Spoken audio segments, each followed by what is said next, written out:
Il existe un cruel paradoxe dans les relations que personne ne veut admettre. Les femmes souffrent davantage lorsqu'elles perdent l'homme qui leur a causé le moins de drame.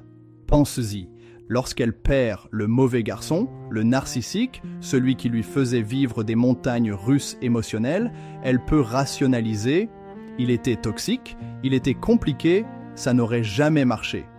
Mais quand tu pars, toi, l'homme stable, celui qui a toujours été là, celui qu'elle considérait comme ennuyeux ou trop disponible, il n'y a pas de récit pour la sauver. Il ne reste qu'une vérité dévastatrice. Elle a gâché quelque chose de bien et crois-moi, cette vérité la ronge vivante en ce moment même. Vois-tu, il existe une différence brutale entre perdre n'importe quel homme et perdre l'homme bien spécifiquement. Et c'est cette différence qui la détruit actuellement.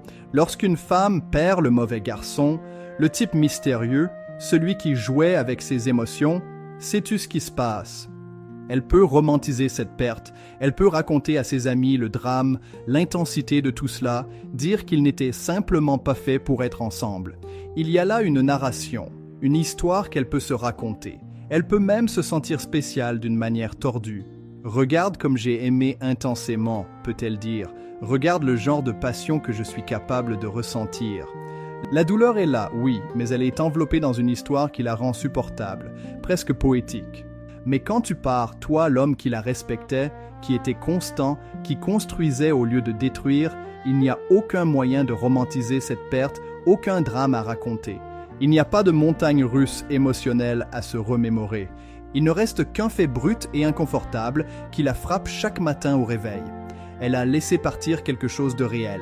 Elle a sous-estimé quelqu'un de précieux et, le pire de tout, elle le sait. C'est comme refuser un emploi stable et bien payé pour un autre qui semblait plus excitant, seulement pour découvrir que le travail excitant était une arnaque. Sauf que, dans ce cas, elle ne peut pas simplement revenir et postuler à nouveau. Cette porte est définitivement fermée. La première émotion qui la frappe est une confusion si profonde qu'elle ne peut littéralement pas la traiter. Et je vais t'expliquer exactement pourquoi. Vois-tu, son esprit expérimente ce que les psychologues appellent une dissonance cognitive sévère. D'un côté, sa part rationnelle a toujours su que tu étais bon pour elle. Ses amis le lui disaient. Sa famille t'adorait, bon sang. Même son thérapeute lui a probablement suggéré que tu étais exactement ce dont elle avait besoin. Mais d'un autre côté, sa part émotionnelle, cette part primitive qui confond anxiété et attirance, ne ressentait pas les papillons, ne ressentait pas ces montagnes russes émotionnelles qu'Hollywood et les romans à l'eau de rose lui ont appris à rechercher. Alors, qu'a-t-elle fait? Elle a écouté cette part émotionnelle, elle t'a catalogué comme trop gentil, trop disponible, trop stable, comme si la stabilité était un défaut, comme si la constance était de l'ennui. Maintenant que tu es parti, son esprit est en court-circuit. Elle ne peut pas dire qu'elle t'aimait et qu'elle t'a perdu, car elle n'a pas agi comme une personne amoureuse quand elle en a eu l'occasion. Mais elle ne peut pas non plus dire que tu ne comptais pas pour elle, car la douleur qu'elle ressent maintenant est trop réelle pour être niée. Cette confusion est une torture. C'est comme essayer de résoudre une équation dont elle a elle-même changé les variables et dont elle ne trouve plus la réponse. Le deuxième sentiment est un regret si spécifique qu'il fait mal physiquement. Et ce n'est pas le regret normal d'une rupture. Non, c'est différent. C'est le regret particulier d'avoir eu de l'or entre les mains et de l'avoir confondu avec du cuivre. C'est réaliser que, pendant qu'elle cherchait des feux d'artifice, elle avait quelqu'un qui construisait silencieusement un château pour elle. Sais-tu ce qui la tourmente? Des moments spécifiques, des flashbacks constants. Comme lorsque tu as annulé tes projets pour être avec elle quand elle a passé une mauvaise journée ou quand tu l'écoutais vraiment, n'attendant pas seulement ton tour pour parler, mais en écoutant réellement. Elle se rappelle ces petits détails qui montraient que tu la connaissais mieux que quiconque, comment tu savais exactement comment elle prenait son café, comment tu remarquais quand quelque chose la tracassait avant même qu'elle ne le dise. Tout ce qu'elle a interprété comme prévisible ou ennuyeux, elle le voit maintenant pour ce que c'était vraiment. De l'attention, du soin, de l'amour réel manifesté dans des actions quotidiennes. Et voici la question qui la détruit chaque nuit. Pourquoi ai-je eu besoin de le perdre pour l'apprécier? Il n'y a pas de réponse qui la console. La troisième émotion en est une qu'elle n'admettra jamais à voix haute. Son ego est profondément et brutalement blessé. Pense-y de son point de vue. Quand le mauvais garçon s'en va, quand le coureur de jupons la quitte, elle peut garder son ego intact. C'était lui le problème, peut-elle se dire. C'était un narcissique, un manipulateur, il n'allait jamais changer.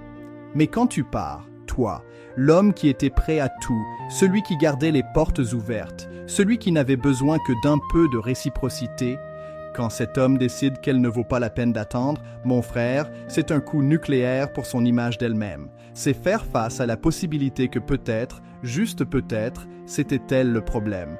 Que quelqu'un qui avait tout à offrir a regardé ce qu'elle apportait à la table et a dit « Non, merci, je mérite mieux ». C'est le genre de blessure à l'ego qui ne guérit pas avec un week-end entre filles ou une séance de « tous les hommes sont des ordures ».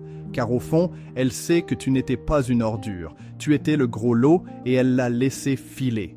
Le quatrième sentiment est une peur qui va au-delà du simple « et si je restais seul ?»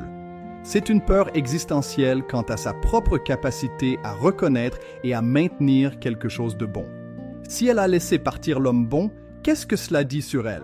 Est-elle condamnée à répéter ce schéma, à reconnaître la valeur des gens seulement après les avoir perdus? Cette peur s'intensifie chaque fois qu'elle essaie de sortir avec quelqu'un de nouveau, car maintenant, elle a un point de comparaison clair. Tu es le standard, qu'elle le veuille ou non. Lorsqu'elle rencontre quelqu'un d'excitant et plein de drame, ces signaux d'alarme qu'elle ignorait auparavant, elle les voit maintenant clairement et se surprend à penser « il ne ferait jamais ça ». Lui, il était constant. Lui, il était sûr. L'ironie est délicieuse, non? Elle valorise maintenant exactement ce qu'elle méprisait avant, mais il est trop tard. Et ce trop tard la poursuit comme une ombre. La cinquième émotion est une solitude très particulière. Ce n'est pas juste être seul, c'est la solitude spécifique d'avoir perdu quelqu'un qui la voyait vraiment. Vois-tu, l'homme bon ne la valorisait pas pour son Instagram ou pour son apparence le vendredi soir. Il la valorisait en tant que personne entière. Il voyait ses défauts et les acceptait. Il voyait son potentiel et le nourrissait. Ce niveau de connexion, d'être véritablement vu et accepté, est extraordinairement rare et elle le sait maintenant. Ce n'est pas le vide de n'avoir personne avec qui sortir le samedi. C'est le vide de n'avoir personne qui sache exactement quoi dire quand elle passe une mauvaise journée. Personne qui célèbre ses petites victoires comme s'il s'agissait de championnats du monde. Elle comprend maintenant que ce qu'elle avait avec toi n'était pas commun ou basique. C'était l'extraordinaire déguisé en quotidien, c'était l'amour réel habillé en routine. Et cette compréhension est arrivée exactement au moment où elle ne peut plus rien y faire. La sixième émotion est peut-être la plus transformatrice, une compréhension tardive qui réécrit tout ce qu'elle croyait sur l'amour. Soudain, comme si quelqu'un avait allumé la lumière après des années dans l'obscurité, elle voit tout clairement. Elle réalise qu'elle a confondu l'anxiété avec l'amour, qu'elle a interprété l'incohérence comme de la passion, qu'elle a vu le manque d'engagement comme un mystère séduisant. C'est un éveil forcé à la maturité émotionnelle. Elle comprend que les papillons dans le ventre finissent par mourir dans n'importe quelle relation, que ce qui reste après que la nouveauté s'est estompée est ce qui compte vraiment. Elle comprend maintenant que ta prévisibilité était en réalité de la fiabilité, que ta disponibilité excessive était en réalité de la présence émotionnelle, que ton manque de mystère était en réalité de la transparence et de l'honnêteté. Mais voici ce qu'il y a de cruel. Cette compréhension arrive quand la porte est déjà fermée. C'est comme comprendre enfin la réponse de l'examen alors que tu as déjà rendu ta copie. La sagesse, sans l'opportunité de l'appliquer, est une forme particulière de torture. La septième émotion est un cocktail aigre-doux de respect profond, mêlé de perte. Pour la première fois, elle te respecte complètement. Elle respecte le fait que tu aies eu la force de partir. Elle respecte le fait que tu te sois assez valorisé pour ne pas rester là où tu n'étais pas apprécié. Elle respecte le fait que tu aies posé des limites et que tu les aies maintenues. Si tu avais été faible, si tu avais continué à supplier, elle aurait pu garder un certain sentiment de supériorité. Le pauvre, aurait-elle pu penser, il ne peut pas vivre sans moi. Mais ta force en partant, ta dignité en fermant cette porte, lui prouve que tu étais encore plus précieux qu'elle ne le pensait. Non seulement elle a perdu un homme bon, mais elle a perdu un homme bon avec des principes, un homme bon avec de l'amour propre, un homme bon qui connaît sa valeur. Et ça, mon frère, ça la tue. La huitième émotion est la torture interminable du « et si ». Et si j'avais agi différemment? Et si j'avais vu ta valeur avant? Et si j'avais choisi la stabilité plutôt que le drame? Et si, ces pensées sont comme des alarmes qu'elle ne peut pas éteindre. Elles se réveillent avec elle, l'accompagnent durant la journée et sont la dernière chose à laquelle elle pense avant de dormir. Ce ne sont pas seulement des pensées, ce sont des univers parallèles entiers qu'elle construit dans son esprit, des versions de sa vie où elle a pris les bonnes décisions, où vous avez construit cette vie ensemble, où elle a été assez mûre pour reconnaître ce qu'elle avait. Mais ces univers n'existent que dans sa tête. Dans la réalité, il n'existe que l'univers où elle t'a laissé partir et où tu n'es pas revenu. La 9e émotion va au-delà de la psychologie. Elle est philosophique, elle est existentielle. C'est réaliser que certaines opportunités dans la vie sont uniques, que certaines portes, une fois fermées, ne se rouvrent jamais, que certaines personnes, une fois perdues, sont irremplaçables. Ce n'est pas seulement qu'elle t'a perdu, toi, c'est qu'elle a perdu la version d'elle-même qu'elle aurait pu être avec toi. La femme qui aurait pu grandir dans une relation stable, le couple que vous auriez pu être, les souvenirs que vous ne créerez jamais. C'est la solitude de savoir qu'elle avait l'opportunité de construire quelque chose de significatif et qu'elle l'a gâché pour courir après des mirages. C'est la solitude de comprendre que l'amour réel s'est présenté, a toqué à sa porte, a attendu patiemment et a fini par partir quand il est devenu clair qu'il n'était pas le bienvenu.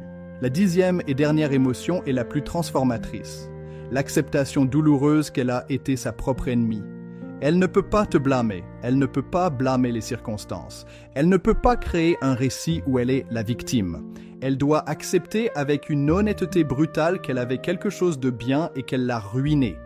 Cette acceptation vient avec de la croissance, oui, mais c'est une croissance qui fait mal comme l'enfer. C'est grandir à travers le regret plutôt que par la joie. C'est apprendre la leçon après avoir échoué à l'examen. Il se peut que cela la change. Il se peut qu'à l'avenir, elle valorise la stabilité sur le drame, la bonté sur l'émotion superficielle, la constance sur le mystère. Mais ce changement ne te profitera pas à toi. Il profitera au prochain homme, si elle a la chance d'en trouver un autre comme toi. Et c'est peut-être l'ironie la plus cruelle de toutes. Ton absence est en train de faire d'elle la femme dont tu avais besoin qu'elle soit, mais c'est déjà trop tard. Maintenant, mon frère, je veux que tu changes complètement de perspective. Tout ce que je viens de te décrire, tout ce tourbillon émotionnel qu'elle vit, n'est pas ta responsabilité. Les stoïciens nous enseignent à distinguer ce qui est sous notre contrôle de ce qui ne l'est pas. Ses émotions, ses regrets, sa croissance tardive, rien de tout cela n'est sous ton contrôle. Et plus important encore, ce n'est pas ton travail de réparer cela. Ta décision de partir était un acte d'amour-propre. C'était dire, ma paix mentale vaut plus que ta validation éventuelle. C'était choisir de construire au lieu de mendier. C'était reconnaître qu'être bon ne signifie pas être un martyr. Épictète a dit, nul homme n'est libre s'il n'est pas maître de lui-même. En partant, tu es devenu maître de ton destin. Tu as cessé d'être un acteur secondaire dans son drame pour devenir le protagoniste de ta propre histoire. Ta bonté n'est pas une faiblesse, ta patience n'était pas du désespoir, ta stabilité n'était pas de l'ennui. Ce sont des qualités que tu offrais à la mauvaise personne. Cela ne diminue pas la valeur de ces qualités. Cela signifie simplement que tu as besoin d'une meilleure investisseuse. Écoute-moi bien, car c'est la chose la plus importante que je dirai aujourd'hui. Ta valeur n'a jamais dépendu de sa reconnaissance. Le fait qu'elle soit maintenant détruite, pleine de regrets, transformée par ton absence, ne te rend pas plus précieux. Tu étais déjà précieux, tu l'as toujours été. Son incapacité à le voir était sa perte, pas ton défaut. Tu ne regardes pas cette vidéo pour te délecter de sa douleur. Tu la regardes pour comprendre que tu as pris la bonne décision, que ton instinct de préservation personnelle était juste, que choisir ta paix plutôt que son chaos était un acte de sagesse, pas de lâcheté. L'homme bon qui part n'est pas moins bon. Il est bon et sage, il est bon et fort, il est bon et a des limites saines.